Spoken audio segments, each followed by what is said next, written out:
আচ্ছা দেখো, এই যে আমরা এখান থেকে পেন টুল নিয়ে ফার্স্ট আমরা একটা ক্লিক করলাম, ঠিক আছে? এখান থেকে চাপ দিয়ে আমরা এটাকে একটু রাউন্ড করলাম, রাউন্ড করে এখান থেকে আবার একটু রাউন্ড করলাম। এটা টোটালটাই থাকবে stroke colour. Colour fill colour থাকবে না, কি থাকবে?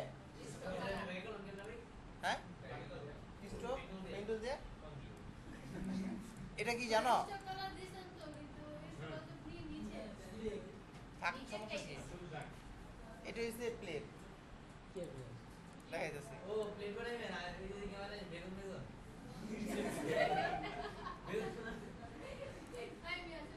ইফেক্ট থেকে 3D রিভলভ,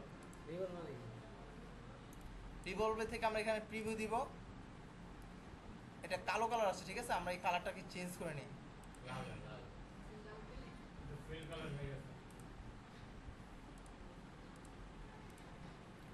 ইফেক্ট থেকে 3D রিভলভ প্রিভিউ দিলাম।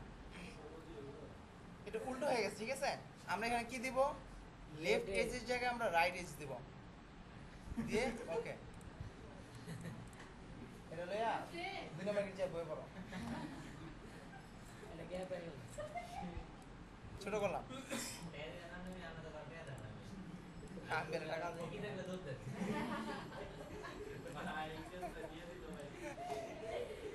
আচ্ছা,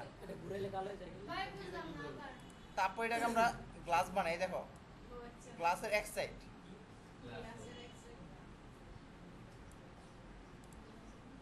শিপ চাপ দিয়ে ক্লিক করলাম। এই যে আঁকলাম, গ্লাসের কয় সাইড আঁকছি?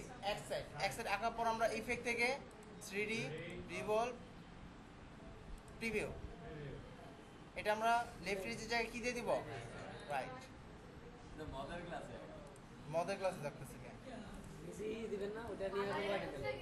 তারপর পেন টুল নিয়ে এখান থেকে ক্লিক করে একটা কি আঁকলাম? ওই যে নিচে যে হ্যাঁ আঁকলাম, ইফেক্ট 3D রিভলভ মানে একটু করে বাকি কাজ হলে অনেক হয়ে যাচ্ছে প্রিভিউ, বাস ওকে। হ্যাঁ, আমরা তো আপনাকে নিব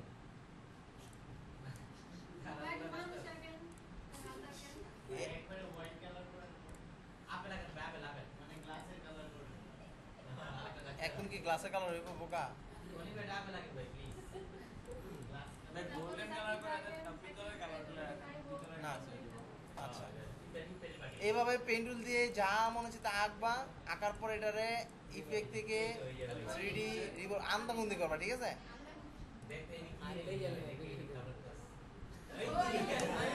আরে আলাদিনের জাদুর চারা গাইছে মোরা মোরা দেখ ঘুগিজের মোরা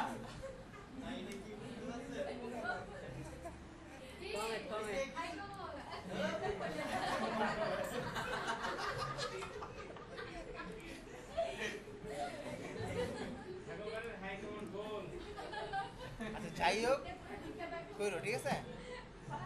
এরকম 3D যদি অনেক কিছু আঁকা যায় এরকম, ঠিক আছে? আঁকার পর ইফেক্ট থেকে 3D তে গেলে অবাস্তব কিছু হয়ে যাবে, অবাস্তব।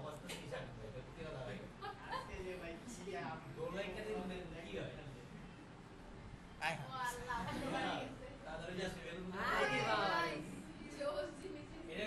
মাটি বানানা মাটি ইয়া হাড়ি কলাই কলা চাকি চাকি ওই নরওয়া শুরু করতে আসতে তুমি কি বলো? এটা করে গেছে